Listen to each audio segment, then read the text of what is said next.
the long-awaited Funko Pop earring charm tutorial. First, I'm untying some string from this guy. I didn't add strings to all my little Funko Pops, but I did to him, and I couldn't get it with my nails, so.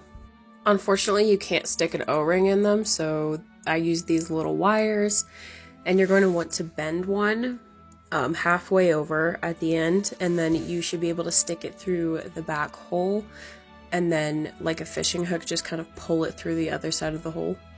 As you can see, there's like a little middle piece there. So you stick it in, wiggle it around a little bit, and get that piece that you bent over back through the other side. Then you're going to want to take your pliers and pinch those pieces together. Make sure that you leave a little bit of room underneath the pinch so that you can fit an O-ring in, and then twist them around until you get enough twists that you feel satisfied, and then you're going to cut off above the twists so that you don't have a whole lot sticking out. As you can see, you are left with a little makeshift redneck O-ring situation sticking out the back of this boy's head. And then you're just going to do the same exact thing on the other one. Then you want to take a smaller size O-ring. I initially said those little small ones, but then I went with one size bigger just because the little tiny ones weren't going to fit that with a clasp. But if you're just putting them on earrings, you might be able to use a smaller one. I'm putting a clasp on these ones so that you can take them on and off.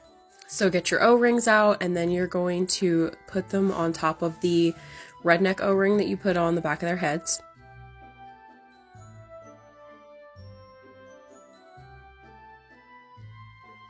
As you can see here, I've just hooked it through that little bit of space that we left there, and then you can go ahead and grab yourself a little clasp and stick it on there, and then close it up. You don't have to put a clasp on if you don't want to, but I think it's really nice to be able to interchange my earrings without having to buy new ones. These were requested by somebody with the clasps on them. I do think the clasps are nice because you can add them to like a shoe or a bag or, you know, a necklace, whatever you want. Once you close up the O-ring on top of the clasp, you are done. Just copy the same thing on the other character and get to wiggling and jiggling. Let me know if you try it.